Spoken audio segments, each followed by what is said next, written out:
we're helping kids develop awareness. We're helping kids to understand that there is a way to understand failure, that all successes are built off of it. Instead of just never trying to do it, understand max effort versus no effort. And when you hit that, failure just simply tells us we need to change. And we give kids a simple step-by-step process to change. We call it the Clarity Prep Matrix of Change. Okay. And we also focus on performance, how to believe and trust in yourself and what you do. And then again, the rest of your life.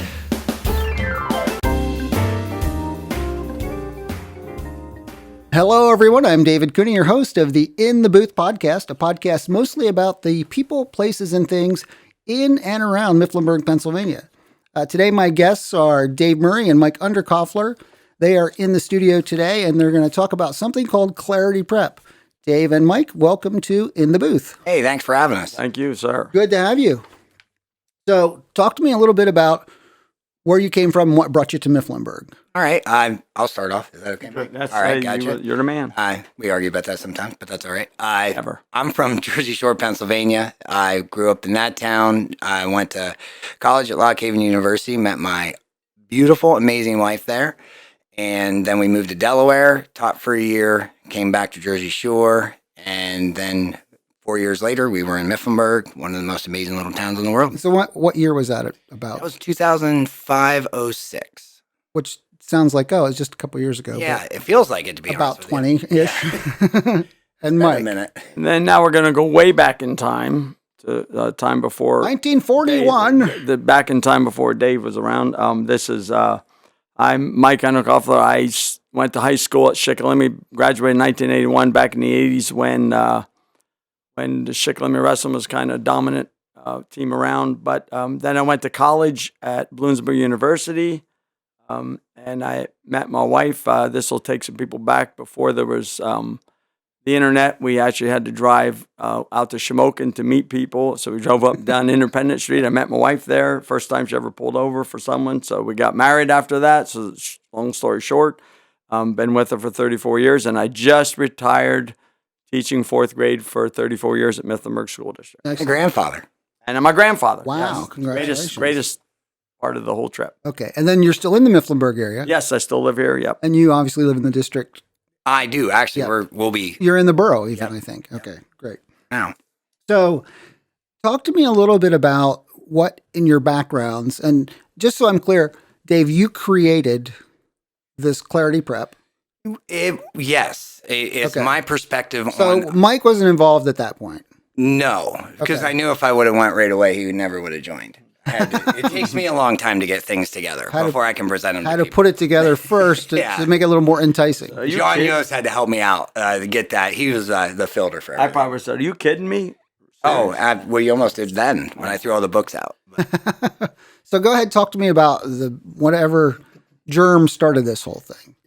basically, from my perspective at the start, this all started. My son had to deal with it. It was a really serious illness, but we didn't really know what it was, and he had a lot of stress and anxiety. I did as a kid, and as an athlete, And you have two sons. I have two sons, Max and Mason. Okay, so now when you're talking, is this like he's an infant now, or how old is he? 8 years old. Okay. I remember before that, a little fearless, Okay. all good. Then the issues started, and when that happens, you don't know what's going on. You just start reading books, and I probably read 5, even though I'm a teacher up till that point, and now I'm over a few hundred because it just really started becoming that problem that I wanted to try to figure out for him. And I would test stuff, and he'd say, "That's not real good. That doesn't work." And then he'd say, "No, that works." And then I'd do it to make sure I wasn't messing him up. And Now, I don't want to pry, No, but go may ahead. I ask him what you were trying to help him overcome? the anxiety that he had, wasn't having sleep. He was sleepless nights. I did that. Like, I had it, and I didn't know anxiety was a thing. I thought everybody felt like I didn't. Only got 4.5 hours of sleep and had anxiety attacks, like Right. I did. I didn't know that until I got to college, and they're like, "No, that's an anxiety attack." I'm like, "Oh, everybody doesn't have those." And it's just amazing without clarity of what things are. Right. You don't know. You think everybody has those, and if you know how to ask and communicate, you can. And I wanted to find a way that, if there was a way, to help him deal with it. And I could see that being more of a mystery. And when I say back then, it wasn't 1,000 years ago, but since the internet, I see stuff on the internet daily, people talking about their mental health and how something triggered them yesterday or the day before. But there wasn't all that back then. So you would kind of be in your own isolated little world of suffering, Suck it I up, guess. buttercup. Yeah. Pretty much what it was. I remember growing up and you didn't tell your parents. Like, yeah, that stuff, not, my parents will listen, but it was one of those deals where, I don't know, you just didn't say That's not anything. something we talk about. Yeah, it wasn't, it wasn't as open as it is now. Well, I remember my dad talking when I was little. He would say stuff like, you'd mention someone's name, and my dad would kind of whisper to me, "Oh, he has sugar." Yeah. Like back then, you didn't even talk about diabetes. Like, Yeah, there can't be anything wrong with you. Yeah, like that was like, shh, he has diabetes. Like, oh, okay, But that's how closed it was then, and I think it's come a long way, and for the better too. I remember explaining it to Max. I said, "You know how I wear glasses at night?" And he goes, "Yeah." I go, "So that means there's something messed up with my eyes." And I said, Right. "So do you think it would be silly for me to go and not go to the doctor because I can't see because I don't want to tell anyone?" He goes, "No." I said, "So when you feel this way," I go, "it's just something's not working in another way." Yeah. And he got that, and he was like, "So just tell you about it." I said, "Just tell me about it." And he did, and that's where this all started. And my faith walk with Yost, Pastor Yost came up. Things started really working well for Max in a up and down way, and then he would stick to his core things. And John Yost came up one day and said, "Why don't you?" Parents started coming up and asking me to talk to their kids. And see, I tell the kids today, it's so funny. I go, "You know how you go? Max goes to M2 in State College. It's in Mason. He's an Olympic champ, David Taylor. He's amazing. Wrestling. We're talking about wrestling. Yeah, we're talking about wrestling. I coached for a while, and I walked in there, and I felt like I was a child. Like I've never wrestled before. That's how amazing they are. And even at the camp this weekend, I told the kids, I said, "You go to certain places because they're amazing at it, and they're going to tell you how to do that.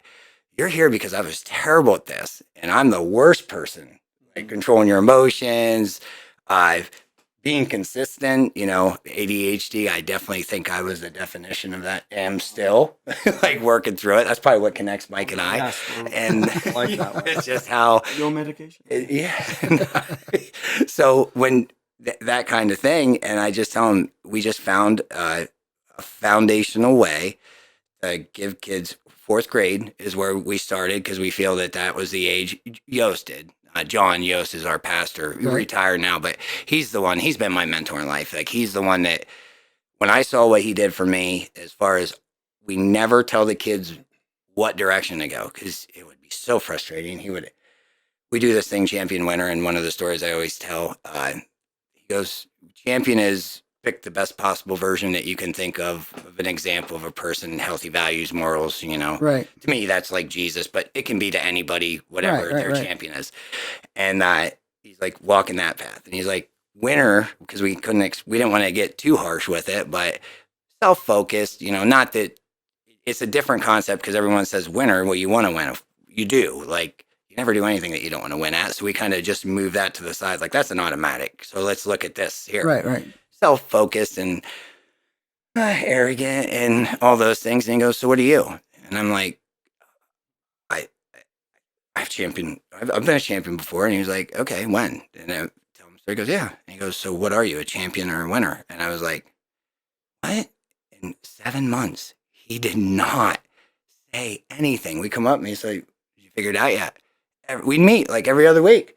He was writing a book at that time on perspectives. Mm-hmm. I believe that's it. You'll have to ask him. I wish he would have been here. You got some good stories from him. 7 months later, he turns around and he's like, I got it. I'm a winner. Working to be a champion." He goes, "Now we can start." Wow. 7 months. I think that went by. He'd probably say 4. We were talking about extending stories. I probably made that a little longer, but I just couldn't believe the growth he forced me to do because he wouldn't give me answers. And that's what we try to do with the kids. We ask them, "What's a good value? Like, why?" Okay. And we try to help them figure that out by So you let them questions. figure it out on their own term. Not, nope, sorry, wrong answer. It's the most autonomy I think I've ever seen kids get. And they don't know how to handle it because it's like you can choose to stay here or leave. We have kids show up sessions, leave in 5 minutes because they're not into it, and it's okay. And we're not angry. Like it's and it's been that way for 8 years. So let's back up just a little bit because now I have questions about that, but I think we should lay a little bit of a foundation for the listeners regarding Clarity Prep? Give me like the elevator speech. All right. Elevator speech is we're helping kids develop awareness. We're helping kids to understand that there is a way to understand failure, that all successes are built off of it. Instead of just never trying to do it, understand max effort versus no effort. And when you hit that, failure just simply tells us we need to change. And we give kids a simple step-by-step process to change. We call it the Clarity Prep Matrix of Change. Okay. And we also focus on performance, how to believe and trust in yourself and what you do. And then again, the rest of your life. Pretty much foundational steps. Okay. And I knew that because I know a little bit about the program, but so how does this autonomy, talk to me a little bit about that, how this autonomy factors into that? Because that seems like something that is very pointed and driven toward a certain focus, and autonomy with children always doesn't go in a certain direction. But that's the point. That's the cool thing. You never know where it's going to go, right? So the kids know they have that choice, and then they're going to push boundaries, and then they're going to see, and then we ask them. We push them back, yeah. But there isn't. We're just like, this is the choice we made when you came in here, and we have our way of. We actually put them through trials or challenges, and they're kids, so it's going to come out. So we never even plan really what our sessions are going to be, because when you put kids together, process is in there, and whatever needs addressed that day, we just talk about it and the kids discuss it. And it's just, I don't even know how to put my finger on it. It just, So you got anything on that? Well, I was going to just like piggyback on that. We just got done with a camp this past week with the kids, and we had 19 kids there. And I saw the change in some kids within those 2 days at the camp that I saw them, and it was, no one got yelled at, no one was told what to do, but just the things that were said, the lessons that Dave gave. We've never yelled at a kid. Never In yelled all at the a years. kid. There's no yelling. Pulled the kid aside and said, you know what you've done here, and blah, blah, blah, and talk to them and let them kind of develop their own, like they started to feel guilty about it. They wanted to be good. It was like the greatest feeling. They develop their own behavior model. Yes. Like at the beginning of the camp, we tell them, what would you do to correct yourself? And they make it up and like, okay, then you're saying that's what you're going to do. So if there's an issue, we say, okay, we talk about it, what happens, and then they do it. So this is what I'm struggling with now is this is something that people pay money to enroll their child in. I want it to be free for everybody. So that's my goal. Okay. But right now, to get it going, we have to charge a commitment fee. Yeah. Okay. But so here's my question with regard to that is, I assume I am a parent. I have a child. I think, first of all, what sort of things bring a child to you? I think when it's usually something to deal with performance, they're dealing with stress, anxiety, having a hard time maybe with something. It's something like that they just, we tell the kids there's like 100 puzzle pieces we all have that fit together in this puzzle. And I was a kid that had like 92 that needed squared away. We work with kids that have like, I don't know, I feel like they got them all together. And we may massage one. Right. Like there was a kid from just got signed to Penn State, full ride wrestling. I met with him like for 3 weeks, and the last session he's like, so what's next? And I'm like, if you want to come down here and teach me how to be a better person, feel free. You know, so it is kind of like that. And the process is about us being vulnerable enough to share. If you heard the stories that we tell them as far as our personal life. Now we tell the kids like our story, like my personal story, it's mine, and their story's theirs. Like, it's not like if you were to ask me what you're deep, I'd be like, well, I don't think it's going to help you, so I'm not entitled to share that, right? Right. But if I feel it's going to help a kid, or we feel it's going to help a kid, we'll share that story. Right. And that's vulnerability, I think, opens it up, and that's what the whole thing is, using personal experience in maybe rougher situations, but everyone has a story, like Mike says. You know, like everyone has that story. And we establish trust. It's within a day. I always said that, like when I as I taught all my years, I said to kids, and then I want your story is someone else has got a story that's going to either match it, be better or worse, or so just focus on yourself, not, trying to compete. We don't, that's it. We don't think our way's the only way. It's like, we ask you, what way do you want to go? And there's kids that go, well, I don't want to go this way. And then they move on. So is this a one-on-one kind of situation? We do group, team, and individual. And how that works is a kid wants a one-on-one. If you're in session, we just schedule one-on-one, and that's usually when something severe is going on and and it's just talking. We know our lane. Like we're not a therapist, we're not a counselor. You just talk to us, and then we have steps where we guide the kids. Like, hey, we have really high level people that can help them, and we're like, hey, try to get you a schedule in here or here, and it's just knowing your lane, talking to the kid and listening, and they know you care about them, and staying consistent with that. And that was like my strong suit. Like in teaching, I had like 3 hats I could wear well, 40 I couldn't, and it was like I went too long in that trying to make it work, because you look at teachers in Mifflinburg, there's some highly competent people there, and so I guess I kind of created an organization that meshed with my strengths, and that's where one-on-one with the kids, just being open and honest about things and see where that leads. It seems to help them out. This has opened my eyes because before talking to you, just even today, I thought this was kind of a sports focused endeavor. Started that way. Yes. Okay. And we expanded into the other realm. Coming back with what Dave was talking about, one of the most amazing things that we talk about the kids getting autonomy and all this stuff, but one of the most amazing things that I think is the trust factor. The stories they tell us, and they open up, that it's just something about this. Once you get kids in there and you show them you're vulnerable, then they feel like, oh my God, this person just laid their soul out and told some stories that are pretty personal. I trust this person, and then they start opening up. But to us. It's pretty cool. Yeah, and it's that Neat feeling. I know I'm messed up. Like I know and I'm honest about it. Like there are so many things I frustrate so many people in, because I'm just not in understanding what your capability levels are. Right.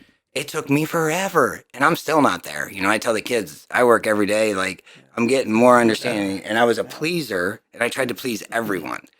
Now I'm understanding what my values are, so now I please the people I want, and now the people I used to try to please, I stopped pleasing them, and now they're like, not giving me that attention, and I'm like, well, you're not on the priority list, and so.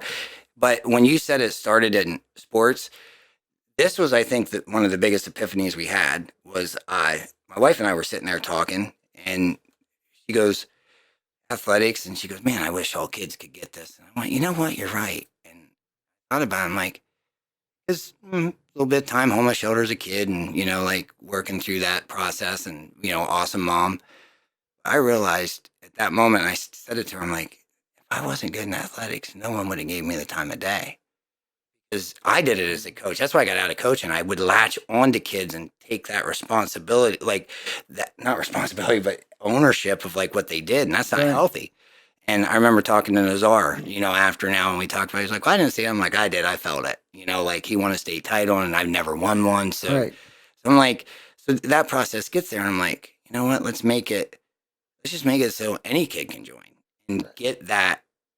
So Nazar you mentored him, and he became a state champion wrestler. Yeah, but there's so many there was 8 people involved. Like, and on Yeah, our team alone, not let alone his family, and like the kid's special, and in that area, he was a unique. So it wasn't me. It was like Rockwell, Brett Snyder, like Mark Piramani. Like there was so much that went into that perfect, soup, I guess you'd put it. Yeah. But I remember my wife saying that, and then when it led and went on, I was like, yeah. No, let's give those kids because I got amazing mentors, Doug Buckwalter, Wade Potter. I can just go on forever. Like John Yost has been the most significant in my life recently, in my faith walk. And John, you said, is retired now. He's a Lutheran pastor. Yeah, yep, John is, and one of the most intelligent human beings I've ever met, and just really mentored me. Frustrates me, man, but that's his job as a mentor. He brought the best out of it. He did, without a doubt. Wow. That's interesting because, like I said, I thought it was all about sports. But when you said what you said, I know a lot of talented athletes, and they do get a lot of attention that someone who, without that same talent, even gifted but not super talented, would not. That's why I fell in love with it. Like people start giving me attention. They were like, "Hey," and then everyone knew my name. I'm like, "Whoa, hey, this is okay." So I think the reason I wrestled is I wanted people to like me and know me. Well, and I remember when my nephew was a gifted wrestler, and I remember the courtship when colleges started chasing him. You're not no joke. They're all over. Hey, how you doing, buddy? They call 2 and 3 times a week, and I seen the workout he did the other month. He told me what it was. He's still training. Yeah, he enjoys self torture like many. I know. That's what wrestlers do. They don't. No, they don't outgrow that. I couldn't have done that on my best day. What he did, I don't even want to tell you how many crunches or burpees or whatever he did. Oh my goodness. But okay, so give me a little bit of an example of. Let's do like a couple scenarios. All right. Someone, and we'll start with something that has nothing to do with sports. Right. Someone has a young person who they feel is capable of doing things better, and maybe they're not even making good choices. Are you someone they would turn to? Would they call Clarity Prep and say, "Hey, someone said you might be able to, for lack of a better thing, straighten out my son or my daughter"? Not straighten out. Foundationally, give them an idea of what does it mean, a path, an option.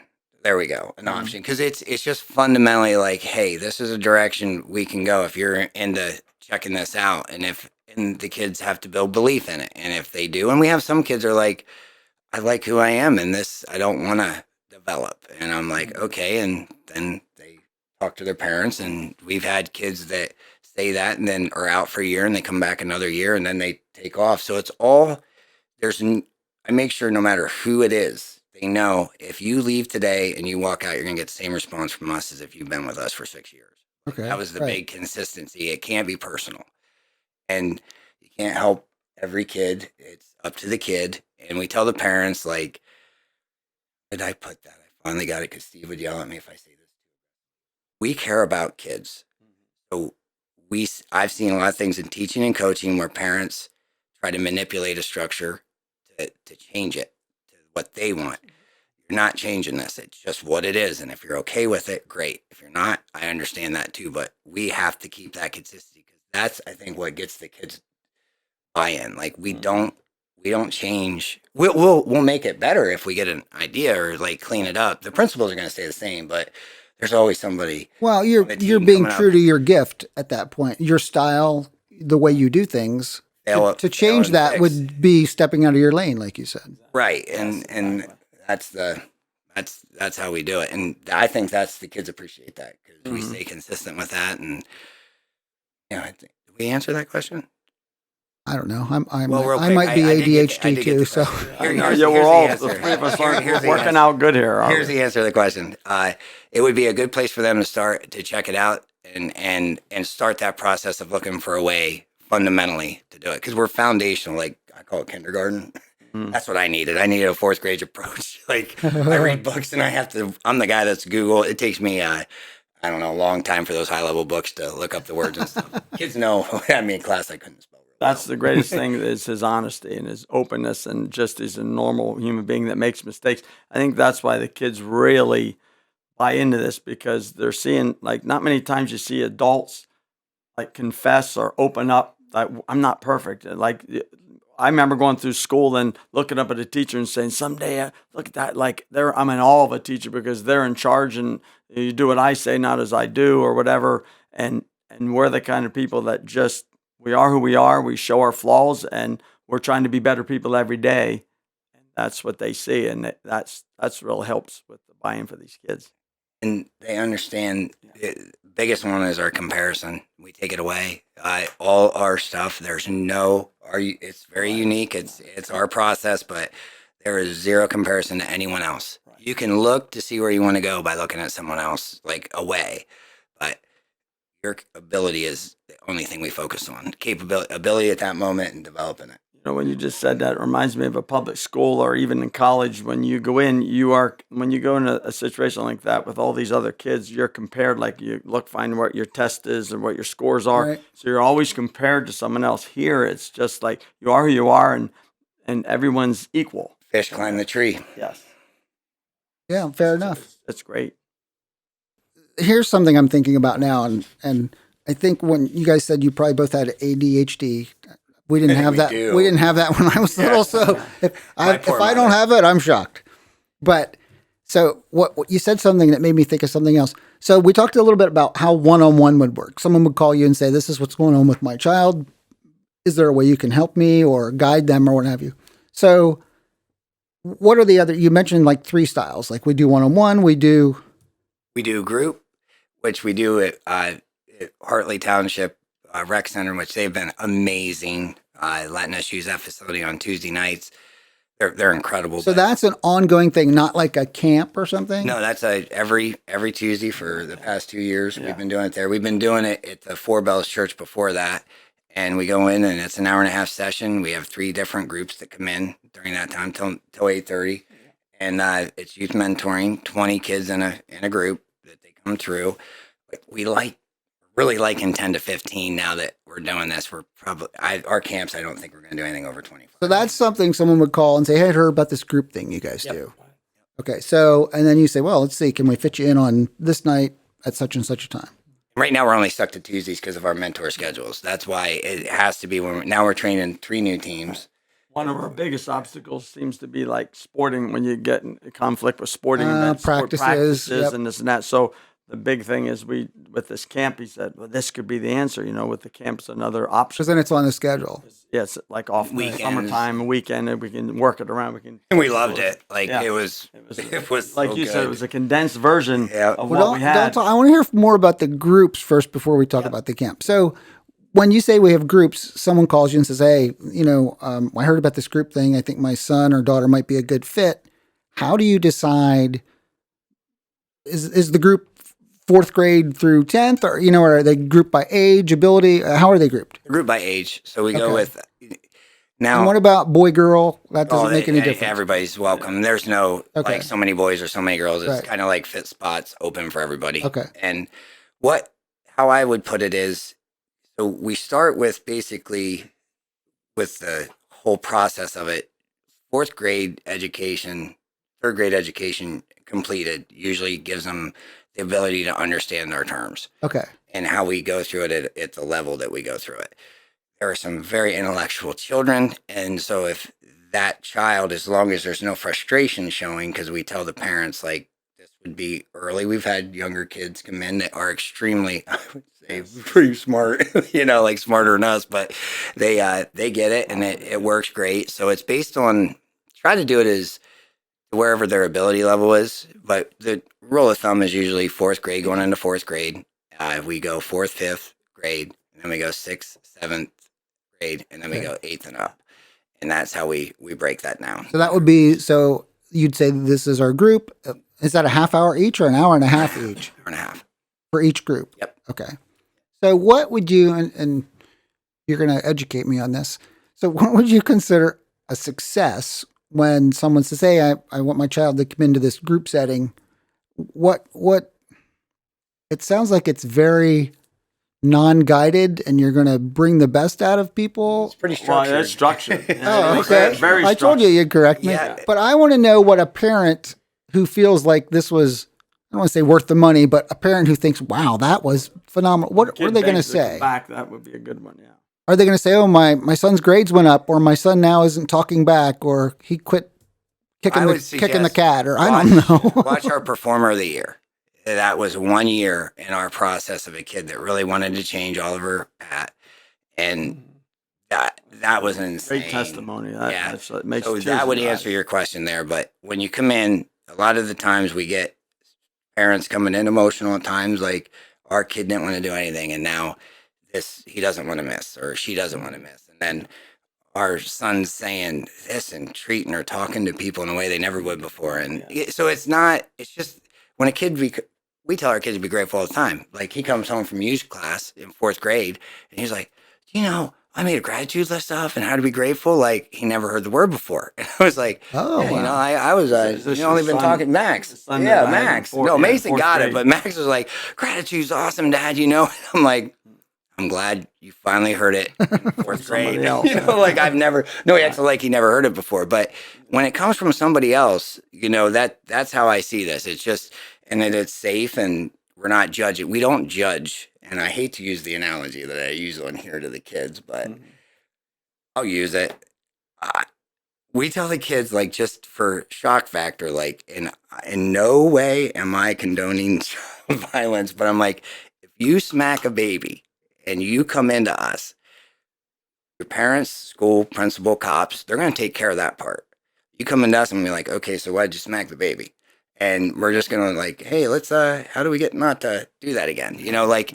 They really do test that to see if I can't come up with a better analogy because they get it. And they're like, what? And then Why would you possibly do that? Yeah, Yeah. right, Well, but you're then- thinking of something extreme so they can yeah, so relate they to that. Yeah. hone in, and I said it to the parents, so it's going to be what it's going to be. But they get it, and then they're like, "Oh, wait, so they really aren't judging us?" And there isn't. It's like we'll call out the behavior if it's whatever it is, like someone's going to hurt someone or whatever. We need to address it, but And then that analogy pretty much covers every bizarre behavior ever. Like, Yeah, so like, that is I an didn't- extreme yeah. example. But that's the kind of stuff Yeah, how we right, talk. yeah, that's- you know, I mean, when that's we're a in great there. analogy. Yeah, and I do preface it's never okay to do that, Right, but yeah, we're not going to right. judge Now, it. you know what little snippet I'm going to pull out to use for the preview? Yeah, back in a baby. Back to babies. I'm going to listen to this podcast. Hey, we're real, and if this is a failure, we'll correct it. Okay, now I get that. Okay, excellent. And then, so somewhere along the line, you said, "Oh, well, camps might be a better way to go about this." We didn't know. It was this was our first one, and it was like we were just floundering, kind of, and just we had a plan. We went in there, and you can tell them like what you discovered. I thought was pretty amazing.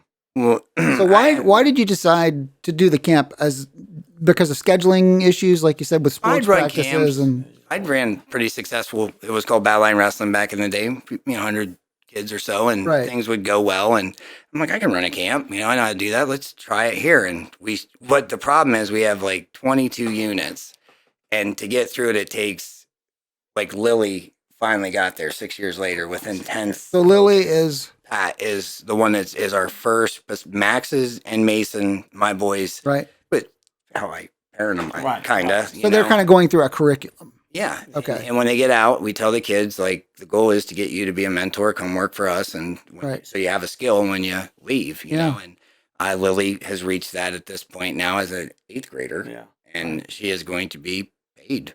And So where did these 22 units you call them? that was putting all this together in a way that could be taught to Michelle Lawrence right now is really helping me. And who's Michelle? Speaking Dave. She is a English teacher, ELA teacher at the Mifflinburg Junior High. And Okay. she was actually, when I first did this, I wrote her name down in 2012 or 13 as like, when this gets correct, Mike was the first one.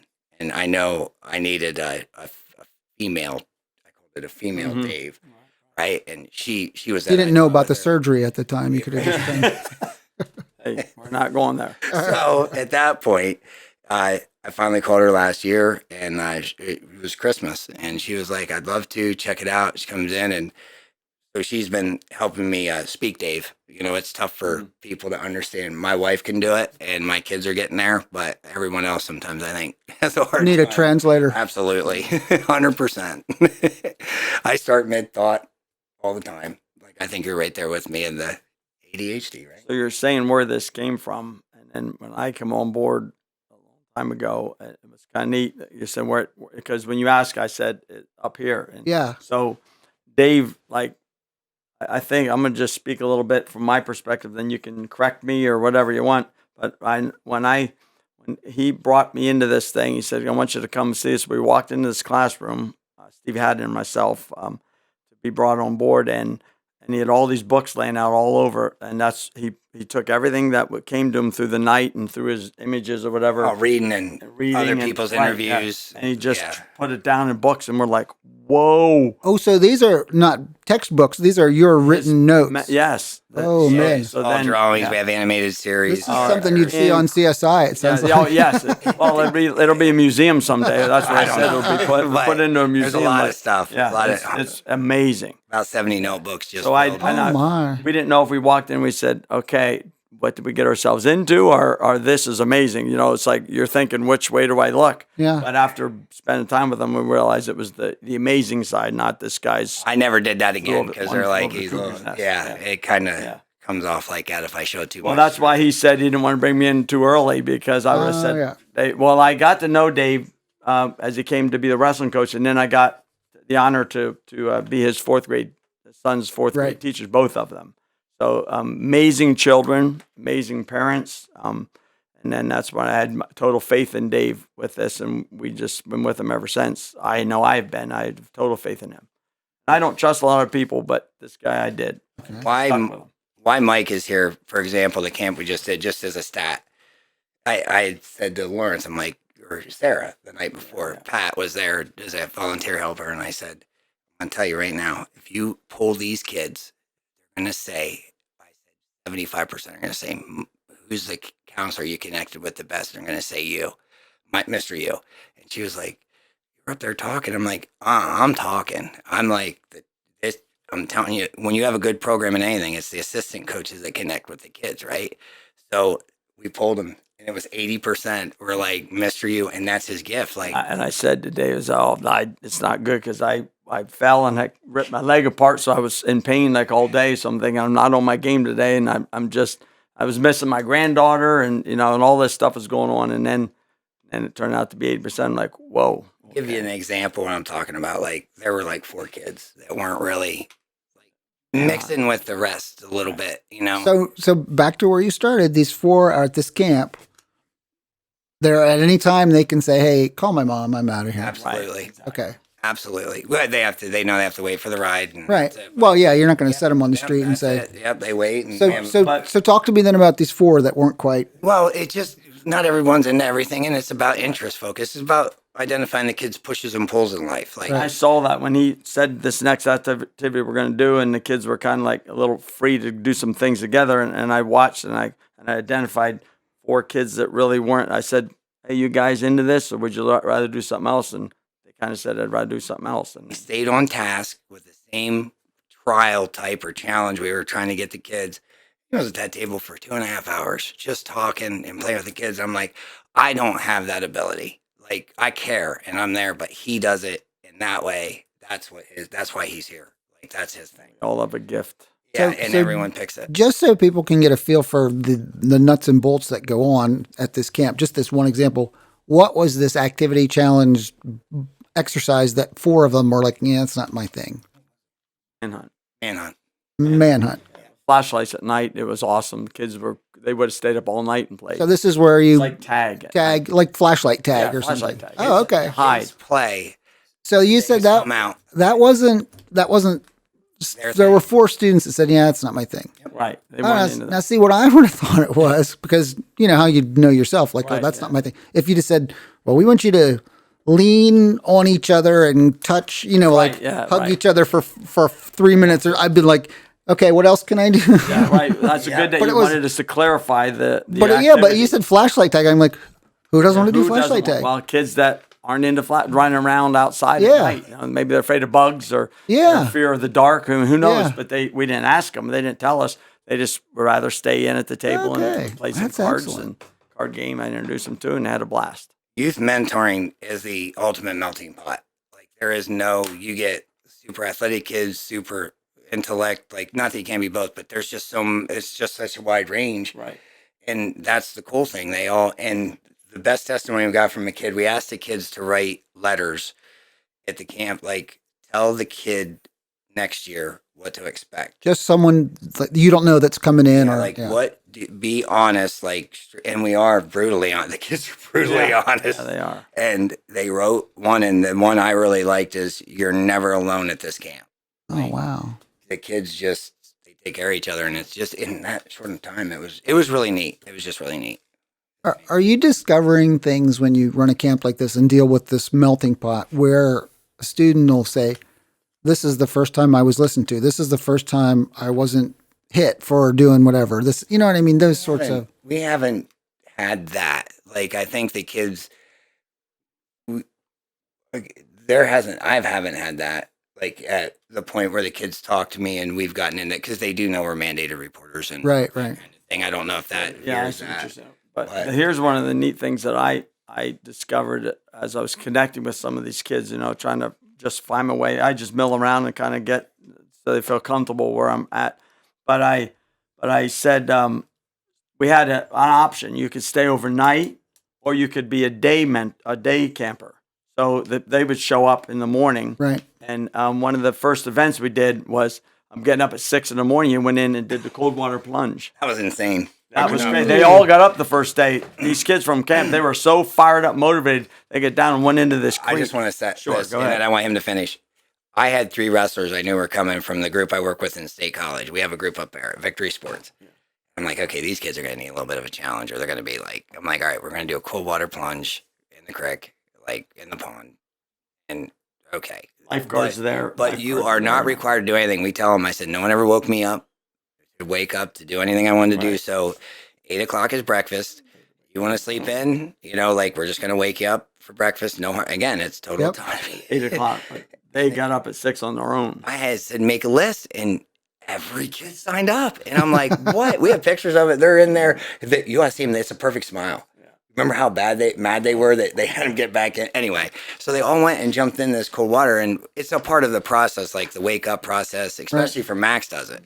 He had to go, we had to drive him up, and he'd just jump in the creek and any time of the year just to get that initial wake up. And it's something That'll do it. routine, and cold water too, showers, So the neat thing about the fact that the day campers would come and then they would Their listen. parents get up. They would if the parents get up, but they came, but they wanted to come. And I'll explain another situation for the second day of a day camper. But the neat thing was these kids came and they heard the stories from the overnight campers and how much fun they had and the excitement in their eyes. Right. And they're sitting there and I'm going to say, so next year you're going to be a day camper. And, oh, I'm coming overnight. I know I should have stayed this time. I was a little leery. I didn't know what this was about, but now I know there's no way I'm not coming next year and staying overnight. They were so excited. We did learn we can't go over 25 because the personal connection that happened That's there the deal. was. You get too big, and then some of these We were kids thinking get 100. lost in the camp. Yeah, we were thinking Yeah, 100. And I think we put 4 posts on Facebook because of how crazy it's been. We didn't do any advertising, and we got 19. And So if you have Yeah. 20, we had like 4 counselors on staff at all times. So that's one counselor One to to 5 4. kids, Yeah, 1 to 4, 1 to 5. Yep. And that's good. But then there was one particular girl that came the first time to camp, and then they missed. See, they didn't come at 6 in the morning to do the cold water, so they didn't miss it because no parents getting up at 5 in the morning to take kids to say. Not all parents, but this one girl shows up the next day at 6 in the morning. 6:15 she showed up. We did 6:30. She shows up with her towel and bathing suit and did the cold water plunge as a day camper. And Wow. wanted to experience that because she heard how much fun they had jumping in this cold Yeah. water. We're just trying to make it a challenge too. Yeah. Like something to But do. everything that we do at this camp turns into fun. It was just, and then we had activities where they could go and have free time when I had all my games set up outside, cornhole and challenging things and frisbee throw and checkers. We had a checker tournament. It was just so much fun. The kids just had the time of their life. So- blowing their face. So when you have all these different activities, some of it, well, you said they had so much fun. Does every activity have something behind it? Yes. Yes. So you're not just saying, you know what? Let's from 2 to 3, let's let them play cornhole. Oh, they're no. doing that for a reason. Because here's what my perspective thing is: we set and observe their behaviors. Okay. And that's how we Points can are our key principles. Right. And our focus points. and then we can develop our next lessons around, and we can piggyback and say, hey, we have observed this, and they can go into different. Until copyright's finalized, we're just going to go with like picture, gratitude, and integrity as 2 things, and your focus, or your effort, right? So we do 9 Attitude, things. effort, and focus. Yeah. Right. They We're are good great. with the 3 we gave, but we have a process that we do. So what'd you say? The 3 focal points. There's more, but we have That was for 9. the But camp. that was just to start with. Picture that, and the kids go through, and when we see it, and there was a point to challenge those, but we were trying to get to different points of the curriculum, and with the games to bring something out. Like we're going to talk about being a champion versus a winner. Right. How do you look at it? And then the next thing you know, there'd be something to deal with humility, or there'd be something to deal with this, and none of the lessons that I had structured, but thank goodness the curriculum's in line. It's like you can just pick the curriculum out, and we're like, hey, we're going to go with this. We didn't. Oh, so everything we these planned- teachable moments, as they call them. that's You're exactly like, oh my what goodness, happened. that's so number 18. We better bring Yep, that and one that's in. what It was he did. like, We're so, just- one Okay. time the boy was doing something that he kind of like, I called him on it, and he kind of like, not give me attitude, but he's like, well, this is what I'm doing this for. And like, okay, here's a lesson, Davis. I told David, goes, okay, I know right what lesson we're going to use to kind of back up what happened. So, Okay. so he said, I like this. It's like a livable camp. It's like we're learning with the kids. I didn't even know it was going to go like Yeah, that. And that's it's just that's what I'm saying. It was just amazing. Bruce Lee, flow like water. Yeah, there you go. Yeah, you go with the flow. Yeah. Flow like cold water. Yeah, and cold water. Yeah. Yeah. So let me ask you this then. As you are taking these 22 units and applying them, how often do you find a situation at a camp? I like the camp situation because I can wrap my brain around that. Yeah. How often in that sort of situation do you find something and say, looks like we need unit 23 or 24 or 5 minutes go by and you find something. Oh, yeah. Because you have 19 kids running around. You're finding something. Like, that's what I didn't realize. Like, it falls in. And to kind of give you the session, picture going in and we have challenges that they test, pre-test, and then at the end, by using our process, see how they gain physically, character development. you mean over the course of a camp? Over the 8 weeks, going back to the session. 'Cause Okay, you're okay. Not wondering. So you walk in, there's challenges. We do 8 weeks, and for an hour and a half for 8 weeks. And there's a mindset session, and then they transition into character development games, and then Josh Hetrick does the physical agility and growth stuff, which he Okay. is phenomenal at. Like, people do not understand how good that guy is. Like, football people should, like, in the weight room at Mecklenburg, but he is. Oh, and I know him, so I know he he's is very special. gifted. He Yeah. is very gifted in that area. I just have to jump in here because I was thinking something. When you ask the kids like which one I like better, it's good, better, best. It's not this is better than that one or this. It's good, better. So it gets better each session. It's like, wow, go from here. Can't get better. Oh yes, it can. They can. Yes, it can. We're always asking for their input. So they have, like, what game do you want to play? Because it's not like we're trying to take control and then they're manhunt. So I was like, okay, we broke it down as a staff. What can we hit on that? And it's like, okay, they're going to be bumping. How are they going to react when they win? They get caught, stuff like that. So you guys are doing a lot of on the fly thinking. Yes. And Process allows Yeah. it because it's there. and like I think a lot of good teaching is done is you let the kids be part of the learning. Right. What their needs are and what their desires are and what their what makes them feel good is where we go in that area, and that helps us. Because as you're saying this, I'm thinking how impossible that would be for my little brain to do. But you guys are lifelong educators, so We're just that's where I don't even our know. wheelhouse is. It's like that we're good at that. yeah. God gives everyone a talent. Like chefs are great at cooking, and But it's not like, how do I want to put it? If Lawrence isn't there, Katie's not there, Max isn't there. Like, it takes everyone. it was like, Right. and I'm not Meshes even together. just saying that to make that, it is the whole team, Yes, because it is. that's what does Oh it. my Because God. I couldn't. Yeah, we couldn't do it alone. Get out My myself. goodness. No. Like, but they're like, hey, this, and I'm like, I kind of, now at this point, I'm not quite at mastery, but I have the process pretty good here. And they'll say something like, okay, well, what about this? That's it. That's what and then we all work together. And we're like, and then at the end of it, we're like, dude, they got it. Like and so That that's is been so really cool. This is a team. 100%, but it's the right everyone. team. But it's amazing the amount of the people that come together. Sometimes it takes the right people, and this is the right people that keep coming together to make this thing work. That's it's- what I find amazing. Easy to say. There are different types of coaches because I'm an athlete, right? So who's the most hard-nosed winning coach that you could ever think of? Probably pretty close. I was going to say Dan Gable, but All right, Dan Gable, right? So Kale Sanderson, putting both those guys in the same team, Right. That's not gonna happen. Like, Right, that's right, not. They're right. both top dogs. They go. So what I'm saying is, like, if Clarity Prep is this thing, you have to have people that are good with, like, if we're Dan Gable, you have to be good with Dan Gable. If we're Kale Sanderson, you have to be good with Kale Right. Sanderson. Like, that's the thing. And we're only bringing people in, and we got evaluations to see how open they are to our process. And Not everyone. Pastor Yost is, I don't even know how he can do it. He can have a kid sign a multiple choice thing, and he's like, they're going to do well. They're not going to make it. And he's never wrong.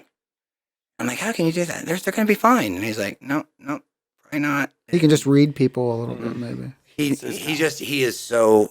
gets it. Like, he really, beyond me. Like, and he just won't tell me why. Just let me figure it out. He's like, and he would never say it like it's a definite. He'd be like, I could see issues. He does it in such a good way, but the way that he always ends up being right. But that's kind of how it goes. That's Yost. That's excellent.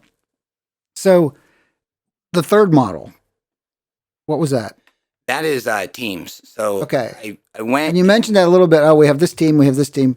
I worked with South Williamsport, this year's wrestling team, and Oakland Mills in Maryland. And I had to find coaches. You mean Oakland Mills wrestling team? Yeah, wrestling Okay. team, sorry, in Oakland Mills in Maryland. And I had to find coaches that were on that philosophy, right? Right. Like, and I thought, Because it's not that I told him, I did a basketball camp to explain this.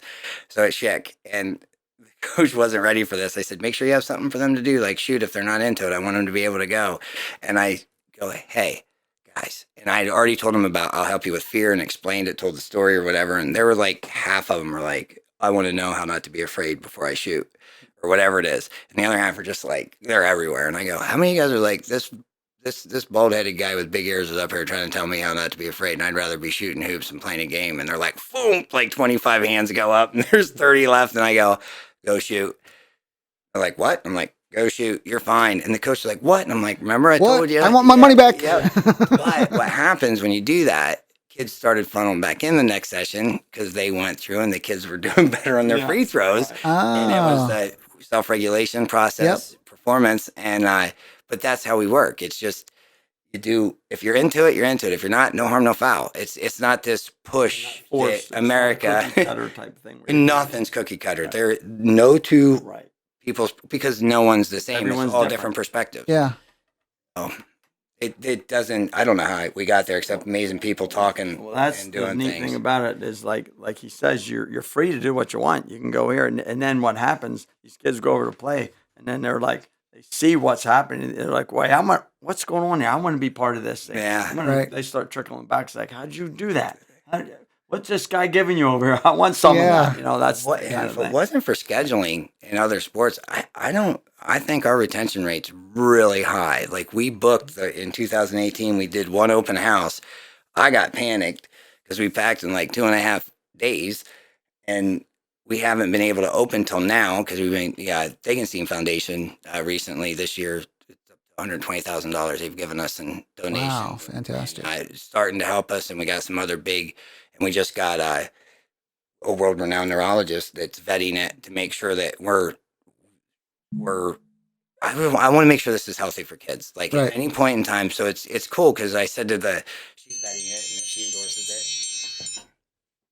and if she endorses it, then it's probably going to be coded for insurance. So what you said, the kids are going to be able to go, right? And it's not a counseling service, but it's fallen in a new thing. It's Right. it's a creative way of doing it, and it's non-judgmental, and it's a way that incorporates science, but we stick fundamentals. Like we're not saying like no kid says this is we don't tell anyone this is exactly how it has to be. Right. We're just, everyone has a perspective. So if she vets that and is good, we also have an Olympic champion vetting it, and they're looking at it. And John Yost, we believe that there's a mental, spiritual, and physical component, and the spiritual is not touched other than it's there. And you should talk to your parents and your community members about it. Right. And if they ask me though, I do share where I'm at, but no push to do. In your own faith. Yeah. It's my perspective. Right. The neat thing about this journey that we're on, right? And you go on a journey, and sometimes doors open up, and you go through those doors, Right. and it's like I see brighter light, and you go through another door. It just seems like every door that we go through is just the right door, and it's just we're headed in the right direction. And I said, of all the years that have been We involved, fail a lot. yes, we do.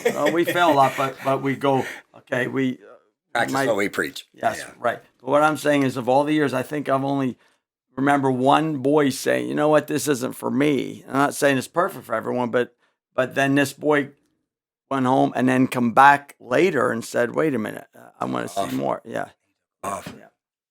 Let me ask you this now. When you mentioned about you got money from the Degenstein Foundation and so forth, I want to talk a little bit. I won't get deep into this, but it interests me, and it might interest some of the listeners, especially if they have not similar, but something they're thinking of doing. Talk to me about the business end of this, like 501c3 and applying for grants and. Wow. Okay.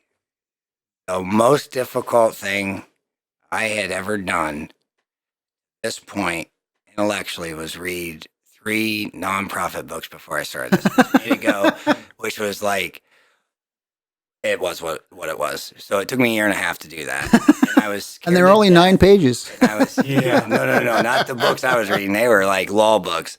And I was trying to understand everything, and everybody had me scared of the IRS, right? They were like, don't, blah, blah, blah. And I finally broke down, and the one guy, Gary Sarago, who is another mentor from another way, like I call and ask him for advice. He's like, would you already just do what you're telling the kids to do? Like, stop Oh, being yeah. afraid and just go. And I'm like, called the IRS. I was petrified, and I'm like, and he goes, what do you want? And I'm like, I want to see 3 youth mentoring, like this fundraising, this. And he's like, okay. And I was like, but he goes, well, what's your synopsis and I go, well, like this, and I read it off. He goes, yep, you're good. He goes, what are you going to do if you shut down? And I said, judge is going to decide where it goes. He goes, you have it in a week. And I thought we were waiting another year. Right, yeah. And I was like, what? And I hung up. And so it's a prime story of failing your way up. Like we call it failing up is what is how we do it in our we teach the kids how to look at failure. Moving But forward. yeah, it's the process that every great success. Kind of a failure is an opportunity to learn and Always get back up. yeah. Well, you fail all the time, like every day, every second. Like, Yeah. and if you don't get worked up about Life it, is a journey of failures. That Well, our first world, 3 minutes of tonight, I didn't press the record button, so there's a good example. getting better as we go on. This is we're awesome. gonna learn from this. Like, Pastor Yos, I'm sure is gonna, hey, here, and here. But that's how we're doing it. Now, I wonder if his ears are ringing when we're talking about him. But I wonder if his ears will ring every time somebody listens to the podcast. I don't know. That could be annoying for him. Yeah, I think you should. He'll be saying, I got to see a doctor. You should bring My him ears down. are not Yeah, going to you should bring him down, and he's if you really wanted to get the science behind everything, and because I trust him, and then I trust the doctors we're working with now. Yeah. So it's like I do know my lane. It's like, okay, what's safe here? Okay, don't use this word, and that's the thing I really had to grow on. Oh, It's yeah. like, don't use this word because it can be this way. And then I'm like, what? And for me to do that, dude, that's a long time to fix. You would have to fail been- many times in I order to did. understand that. And I'd have to script it, but now I'm pretty good with knowing these are red flag words. Don't use these because the kids can take them differently. And it's always a learning process to try to keep it healthy. So that's been the biggest. How do you think that is going to? I want to talk to you about 82 other things, but how do you think? I want to talk to you. Number one, don't let me forget to ask you about how do you bring these heavy hitters on board as far as neuroscientists and so forth. But also, in thinking of that, this is a program where you're dealing with youth, and the language of youth changes every 4 days. So how? Okay, I was going to say, how are you going to? That's it. We, like I just said, it's been a minute, right? So I didn't know that was even a term for a long time until the kids like, that's been a minute. Like, what's that mean, right? Well, being a teacher too, we've learned it, like Well, how the kids talk. but the first time you hear stuff, you don't like. I have no idea. They Because laugh. I spend a lot of time with youth sports and photos and high school, and you hear that's so sus. Texting language, they make fun of me terrible because I don't know what the symbols mean. Oh You yeah, said something to us the other day at a meeting. He said a lot of civilizations eventually break down. There's a period where they break down from one generation to the next, and he goes, "I think we're there with ours because when children Better text quote you." him right. That's all I'm saying. Well, okay, well, something like that. He said, something like that. but he basically said he talked about, and it's true. Like when you answer the text of a child with all the acronyms, you don't know what they're saying. I don't know what these things mean. And young kids are like, you don't know what that means, WGY or whatever, and they just tell you. It's like, well, they say it's like, well, come on. It's like, who are you? But there's a communication breakdown. Yeah, There's yeah. definitely. But generationally, yeah, Yes, I could see that. You want to sit down with him, they'll be able to. I could sit and listen to him talk forever. Yeah. So you may have to modify especially if you're doing scripting. I don't anymore. Okay, but I'm saying, oh, dude, that is so fat. Well, that may not be cool next year or the year after. He is big. Don't get into the slang and don't try to understand. It's more of our perception is be who we are.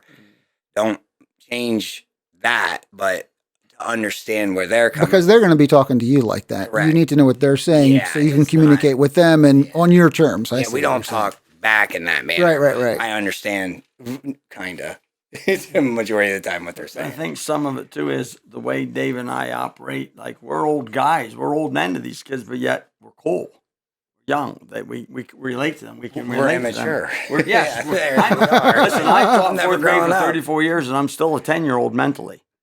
That's where I'm at, and I'm okay with that because Peter I'm Pan says seventh never grader. grow up. Hey, I love 7th grade, and that's where I'm at. And it's funny. The focus is get them to age appropriate behavior, and we have this whole matrix and all that. And we tell the kids that's all we're trying to do. And it's like, well, how are you? I said there are things that I'm stuck at 2, 5. I said majority of my stuff is 7th grade. I said how I respond. So if you were to say, my assumption is probably wrong, but most of this is in some sort of a formal written form somewhere. Just this year. So Wow. that's when you say about the Degensteins and stuff, Yep. and we're writing the textbook as we speak. The three ghostwriters are writing it, decoding Dave. Thank God we have Michelle because she can decode Dave, and I'm doing video series on it to teach the mentors that are going to come in. Okay. And that's how it'll go. And the copyright, if doctors are leading us on that. So it must be a mountain of information. It is. It's overwhelming and I found a way. We have a cycle of change that there's 10 steps that we take kids through. So the way I teach it, when you sign the NDAs and all that, I take you through the cycle of change. And when the kids, and I call it the bologna sandwich test, as we're doing this nice BS test, right? Like if this works for you, we're not bologna sandwiching you. Like, and so I just started doing that with everyone, and never had anyone not be effective with it, and our mentors, and they do it. And even people that did not want to kind of admit it at first, it helps. It helps you. So you've had people that have been skeptical and said, this is not going to do. Yep. Okay. And it is, because you have to build the belief, and it's the kids we're turning out. The kids and the testimonies of the parents is and that's what funding wanted. They're like, what's your outcomes? And I'm like, well, yeah, no one's going to throw money at you for something that's yeah, untested. You can't just say an idea, so they had to see everything laid out when you. It took us 8 years to get the outcomes and the stories and the testimonials, and then they're like, "Oh, wait a second." And then they saw it structured. We're far from the app, but there'll be an app and there's school district too. We're going into 2 school districts, one in New York, and locally, I don't really want to within. No, that's fine. That's fine at this point, but I think an important point to point out here is like to make these changes of people, you have to want to change. They got to reach the level where they say, hey, I have these problems in my life and I want to be better. I want to be a better person. So that makes it easy that for our thing. That's not entitled and own it. That's right. Own your stuff, and it's so hard for us, like as adults, right? And like in public schools, like you're forced to do this, and then that sends it. But with ours, these people come to us and say, "Hey, man, here you're good. I got a problem. Can you please help me?" I'm willing. I'm putty in your hands, man. Help me. Awareness that's what I lack most. Like I've understood socially, I have a way of looking at the world that I thought everybody looked at it, and there are entitlements as an athlete that I carried into my professional life that I just understood this year, like being to work on time or whatever. I kind of roll in late consistently. I think I was voted the most likely to miss first period. Yeah. And I didn't know that was a prize. They made that up. What's the prize for that? A watch? Yearbook picture, right? Of running to the door, but that's not good, right? And I'm like, what's the big deal? And I really was like that up until I'm 46, right? And I know my fellow staff were like, dude, what's your problem? Like, and I just struggled. Other things were going on, but still should be on time, right? And there was entitlements from you're just not that it's an excuse. It's just you kind of fall into that entitlement trap. So I share that with the kids, and the amount of awarenesses I've developed for me personally, and I share that with the kids. Like I was clueless. There were things that occurred this year that I didn't even realize. And then I'm helping kids with awareness development, and I'm clueless. I'm like, man. So I told you I wasn't good at it, but we're honest about the process. So that's good. We're developing as we go along too, and this is helping. I really tell them about Jumpstart too.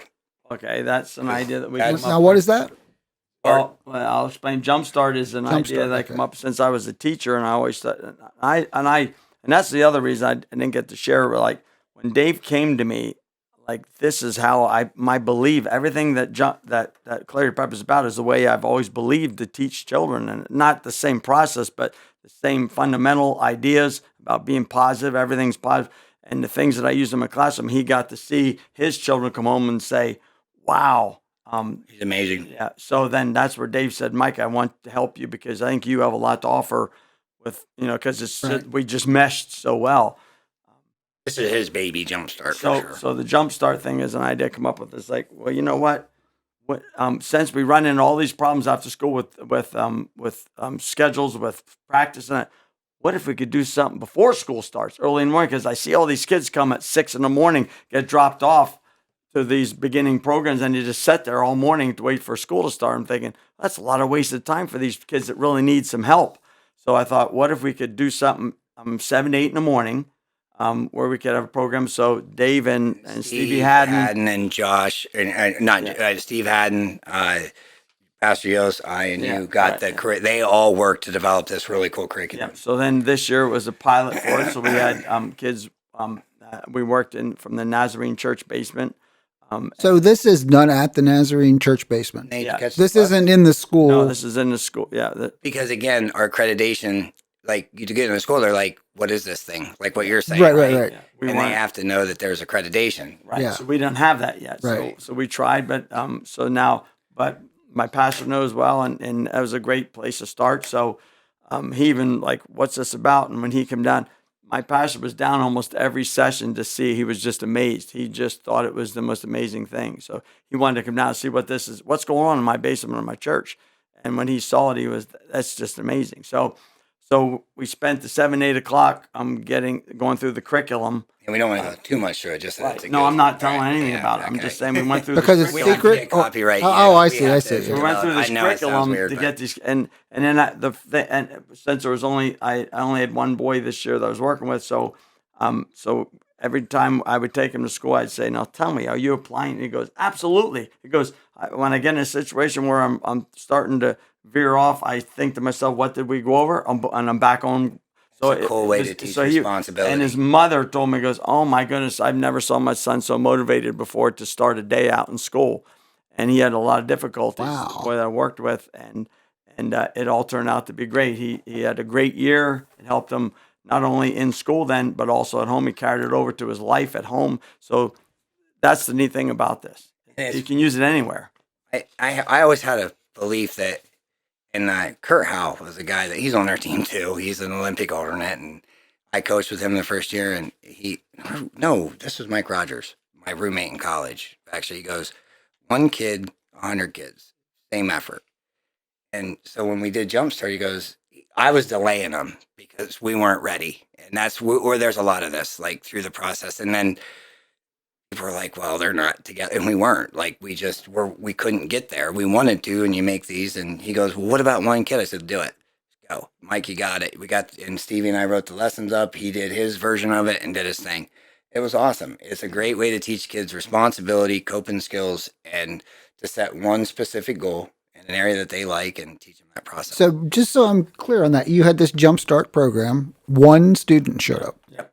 We accepted 1. Well, we accepted 1. Oh, I see. So we took the 1 child, and there's this boy that normally would just like from 7 to 8 would just be with his mom or sitting somewhere doing nothing. But now he's like super highly motivated. Right. I can't imagine a child. That was always my dream to be able to start get a kid in before school started and get them fired up and get them motivated. It's like a coach, like when you're a coach. I also coach wrestling. Like before you go out, you get your guys motivated and you get them mentally ready for the event for the day. And that's what we did. That's what that kid's always going to have that one-on-one with Mike, like for an entire. So you've done 1 cycle of Jumpstart, or how many?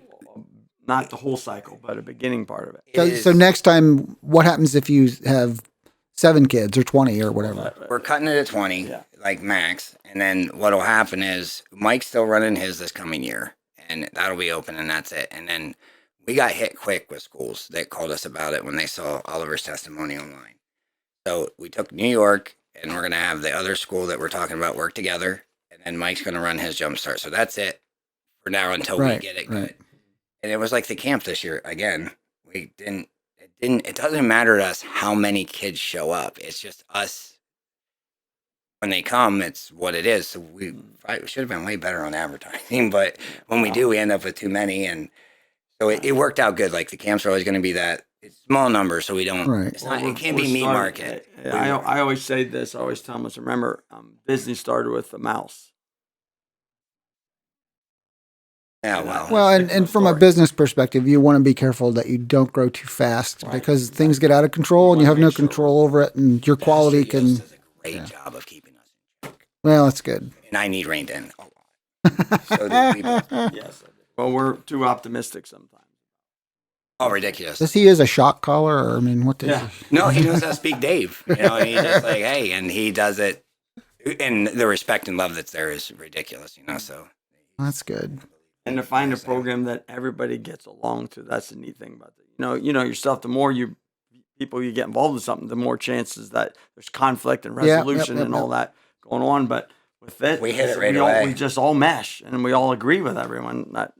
Oh, no. Not don't agree, but we argue. agree to disagree. Yeah, we argue a It's all lot. that. Yeah, But the end result is always a positive outcome. Right. Well, you have a good goal at the end of the Yes. show, so that's. And everyone's in it for the kids.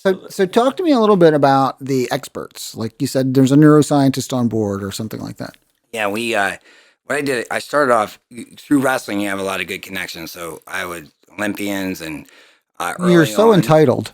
Right. Yeah. It's, yeah, exactly. That was an entitlement because I'm telling you, I can't believe the access I had. And then you talk to military individuals and their process of like keeping their life together. Like, how do you Right. do it? Where does mental toughness? How do you get through the anxiety? How do you perform? And believe it or not, they gave me a great starting point, but the kids taught us how to do it. Yeah. Like it's a weird. But where do you find these mentors? Or like you I said, there's a started with calling them- neuroscientist. Yeah, I started. Well, that just happened last And, Saturday. Well, you should probably explain how that happens. Yeah. Fell into place Well, when she heard about it. yeah. So when we go through it, I just don't want to leave the name I right know, now. I know. No, you don't have to do that. I'm just it- curious It, as- was a process that once they Did you heard- go looking for a neuroscientist or? No. that's Well, what I'm saying. we need people that care, right? Right. In the way that we do. Not that anybody else cares any different, or we're right, Right. in how we care, but it's how we do it. Right. And we need to find the people, athletes, doctors, the professionals that are in it the way we are. Right. That's not right or wrong. It's just that's how we do it. Yeah. Like-minded people in that area. But our like-minded people have opposing ways of looking at things, but Yeah. it's all with that care of the kid in mind. Right. So when we find a professional or a neurologist in this case that cares as much as we do, and then they saw some things through what we've done and the impact it had, they kind of said, "Hey, I'd like to hear more about it," and Right. met up, and I went for it, and that was that to me was like the biggest moment we could have had because that goes through. She's vetting it right now, and the ghostwriters are writing after she vets each unit, and then once that's done, she endorses it. We get that's it. Like we're gonna be okay. We just gotta do our process. I got a cramp. Sorry. So we just continue. You're with not the process. hydrating.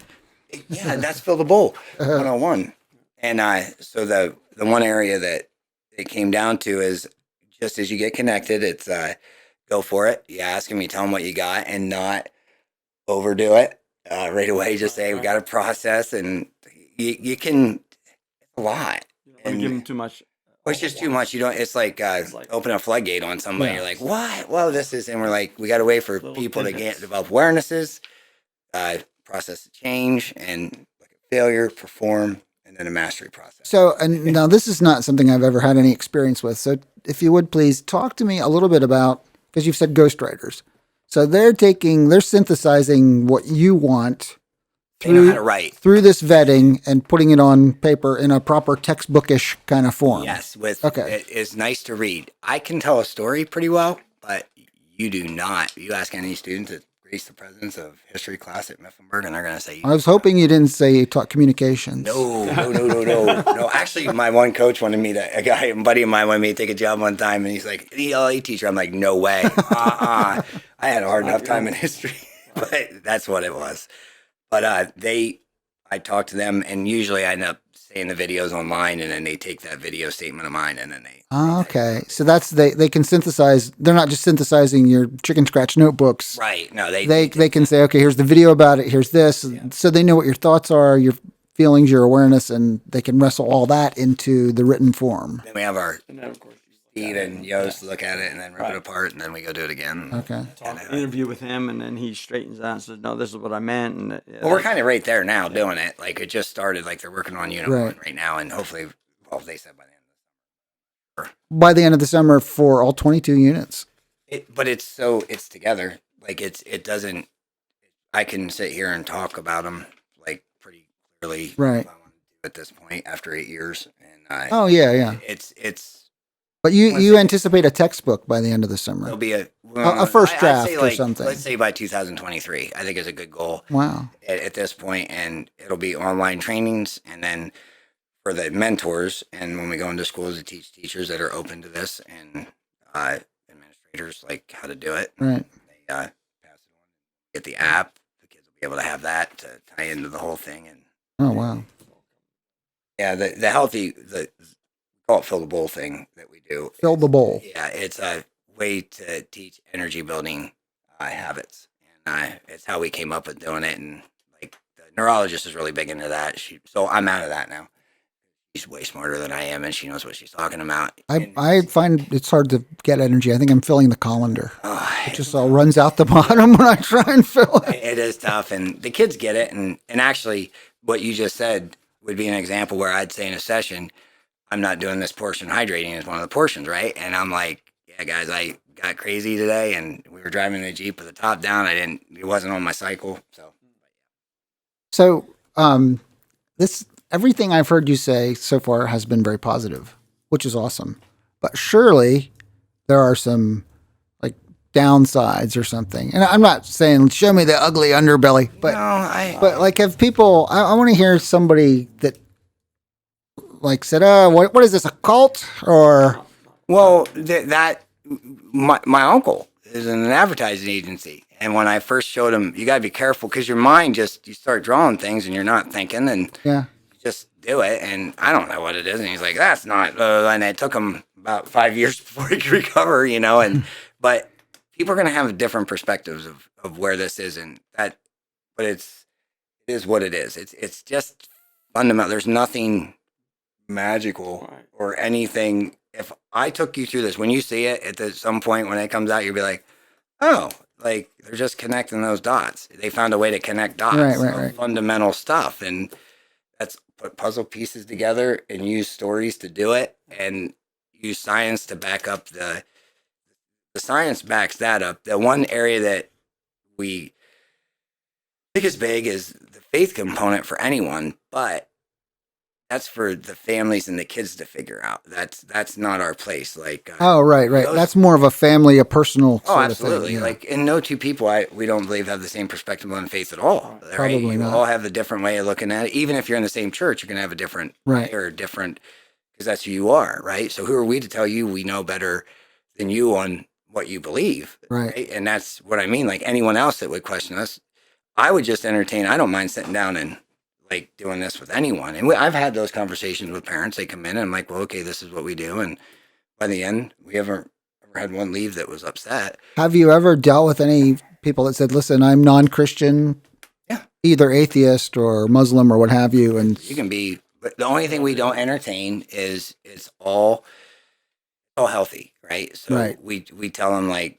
whenever fanatical approaches go to anything, that's not healthy because you feel like you're right and you're the only way doing things. right. A little extremist. Yeah, and we just I don't even know if they're dots that were already created. Like I don't even know if how we tell the stories and the activities and the characters and the activities we do is created, but it's all stuff that's been around, Right. good stuff that's been around for Not thousands of reinvent the years. wheel. It's not. There's no. You're not going to look at Clarity Prep and see anything that's like been.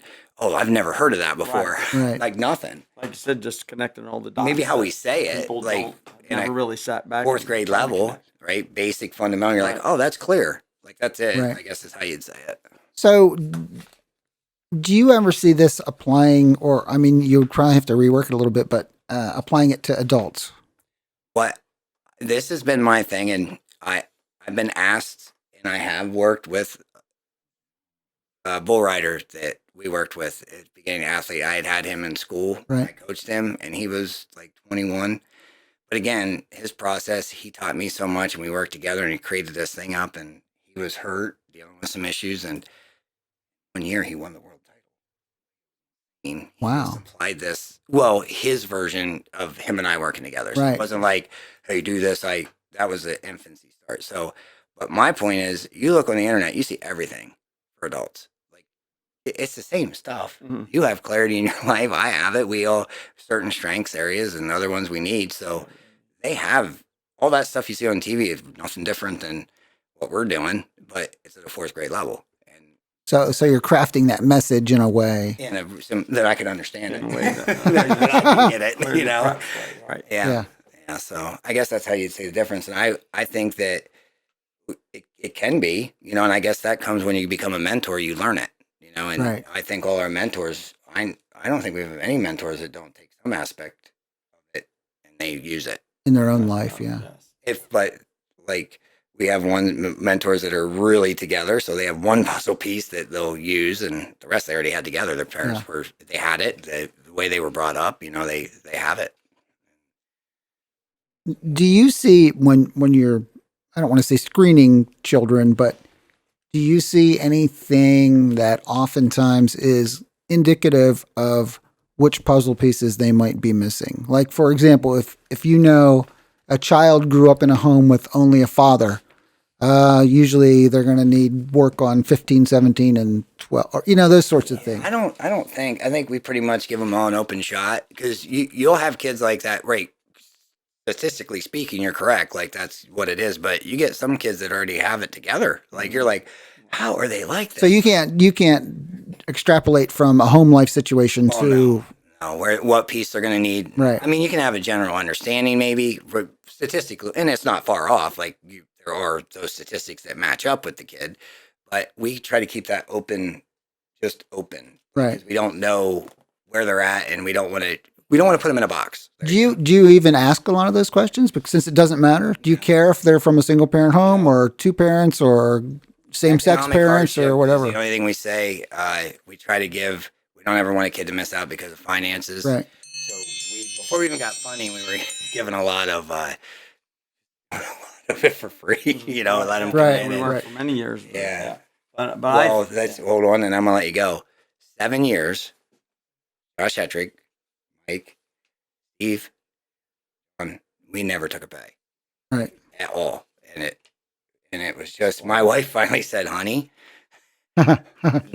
we need to be able to at least get." So I'm like, "All right, I got guys, we got to figure it out." And then we started going for grants, and we Okay. got a great grant writer. Oh, she's amazing. But all right, I'm sorry, go ahead, Mike. I'm sorry. I just want you to know, like, this has always been a passion thing, not about Right. anything there, but Well, I now knew that because I know how it's long my ago whole you baby now, started. so I got to make my family okay. Yeah. I mean, but that's it. Yeah, that's fair enough. All right, let me start my camera over, Right. and then we'll wrap up. Right. You guys are awesome. And you're definitely coming back because this is just the beginning of your story. Oh my God! Right, yeah. Oh, Yeah, well, I said we could talk for 3 days and Yeah, still it's only so touch on bad. it. Like when we get together, we have to set timers because we lose track of time. Like we're 4 hours into it in meetings, and my wife got board meetings down to 45 minutes. That was it. That used to be. She limits your board meeting time. Oh, she's like, here's how you do it. She looked it up. She researched it. Like, this is what you need. So she did good on that. I'll tell you who's going to hate me here. My computer. Computer's going to say, why are you giving me this 87 gigabyte file to crunch on? Okay, I think let me set my timer again, just in case, because you never know. Start. Thank you. I mean this. Like, this really helps us articulate it. And we've never done this. So thanks for the opportunity. I really appreciate it. Hey, I'm You're easy to learning talk as much as you are. So, what was I going to ask you again? On kids and home lives and asking those questions. Yeah. Okay. Yes. So, as you see this growing, you know, I can't believe I remember that. yeah, as you see this growing, and you think of it as any business person, but it's my baby. So, how have you realized that as we expand this, I don't want to say franchise it, but you know what I mean? It's gonna. How are you gonna be able to let go of that baby? Here's where I'm at. When I took the jump, you know, from my perspective, where I'm at, I have my faith. You know, I said, Lord, I'm with you. I'm going to jump. I'm going to act the best I can the way you said, and I'm going to do this. And I've been open to. I'm not trying to control it. Like I know I'm making sure it's clear, and I'm listening to the advice of the people that we have on the team for a reason. Right. So you listen to them. You stay open. Make sure give credit where credit's due, and listen to the people that know what you don't. And that's what I become aware of. I know what I don't, and it's a lot. I basically know where I'm okay, like where I got things where my top hats are. Right. And there's 3 of them, and that's about it. But hey, and what's going to happen there is we're not going to grow to the point where this is going to be like mass marketed, so it's clean enough that it can be done in the way that we started it. And that's the thing we don't want to. I want to do it for the rest of my life, and I don't want to like sell it off or anything like that. Right. It's just develop it, and I think that is like when you talk about the professionals that are getting in, I think they see the genuine aspect of where we're coming from with it, and they were like, "We're on," and that was awesome because at that point, I have my faith people I listen to, the spiritual, right, and then I have the mental, which is the science and the neuro science, and the physical, like Josh Hetrick and the nutritionists and other people's opinions. At this point, it's going to be what it's going to be. It doesn't anger me. I know this is healthy. I know it works for kids. It's fundamental, and that's all we're ever going to be. Right. We're never going to be the guy getting the guy ready for the Olympics, because that's way high level, right? We're fundamental in every aspect. Right. Thumb drive. Remind me of thumb drive. That's the best way to wrap it up as that goes. But what you just said, maybe this is what it looks like to me. Picture having a puzzle with like 6 missing pieces, and you're like, all right, and how frustrated you'd be. Yeah. And then there's a way to, at least, they're not, again, fundamentally to go, oh, it kind of goes there. And then you're going to spend the rest of your life kind of trying to get it right. Right. But at least we kind of give you, oh, that goes there. And I guess how you do it. And the way I would say this, Zach Howe is currently finishing up his last year of med school, like going in, and we got him early. That was like a blue chipper. I'm like, hey, and he's our research development guy. And he said it best. He goes, if you could take this blue chip, this thumb drive, if I could take this thumb drive and plug it into my head. Now, again, I'm not saying everyone's, right? I'm saying my head. Right. You gave me $7 million for this thumb drive with this process, I would tell myself to pick thumb drive. Wow. Because the amount of frustration, not frustrating other people. Some are past the point of no return. I frustrated them so bad that it just can't. I lost it. I lost them, and that's friendships have been lost because of my inconsistencies, my unawareness, and a lot of things that I'm just not capable of, to be honest with you. And I was trying to do things that I wasn't capable of, and I would just frustrate the snot out of people. And if I could not do that as much, I still do, but not as much, I would take that over any money. And that's why I'd say if I could give this to a kid that was like I was and experiencing the stuff I did, that's the best gift I could think of giving a kid. Wow. Not it's just that fundamental, like, it's not anything ridiculous. It's just like clarity of this little steps together. I just wanted to pick, like, I'm not going to go into detail at all, but like an example, like what makes you feel like an example of what I was saying about being successful, or the pieces, the puzzles coming together. Situation came where we were discussing, and a child said there was a situation in home was going on with mom, a miscommunication, and we gave this child some ideas that went back home and applied it. Come back the next day and said, We can problem say solved. dog poop. Problems. Well, yeah, I didn't want to get into detail, Yeah, but it was dog you're poop. the Dog poop. big guy, so you can say, yeah, I didn't want. I wanted to No, keep good. It was frustration. it was frustration about cleaning picking up dog poop. And it turned into a 40-minute session where the kids were all giving their feedback, and we're like, whoa, let it go. And at the end, go ahead. I just the child said that it turned out to be that my mom's interpretation of how to clean up dog poop is different than my interpretation of how to clean up dog poop. And I thought I was cleaning up just fine, but she wanted it differently than I did. And when we talked to them, we talked to them about it, and they opened. It's kind of like any We relationship. didn't do anything, though. The kids all came up with the plan that's what I'm on how saying. to communicate. So this We was a asked team. questions. This was a The group. kids, man, they were all Open just, discussion. we just let it roll. And I was like, yeah. what? Dog poop? This is crazy. Yeah. So anyway. Well, even in any relationship, marriage, friendship, whatever. A lot of times when you get in a conflict, it's just you don't misinterpret each other. Right. You don't understand. So that was a communication Yes, issue. communication issue. So when you openly communicated this process, it's like, wow, okay, we got it resolved, and mom's happy now with the way I clean up poop, and everybody's happy, and I'm happy because I'm cleaning up the way she wanted me to clean it up. I just think all the people that knew me in college are like, we're helping. Murray's doing a youth mentoring thing, stress and helping communication with people. Like it's just funny. Like, But anyway, so that was just like one tidbit of like, because people probably have to think, what are they even talking about? What is this? So that was funny. So it's that basic. yeah, That's how basic we get. It That's doesn't why I get wanted much to more basic than right. that. I'm not, and that's Back it. the baby thing earlier, and now the dog poop now. So Yeah. yes, Yeah, I don't know. Like it's just different. It's just. That's just worse. one of Use the hundreds word. of examples. Yeah. Okay, well, so you guys, in my opinion, are at a kind of not a crossroads, but you're at a really interesting point in this whole process of building Clarity Prep.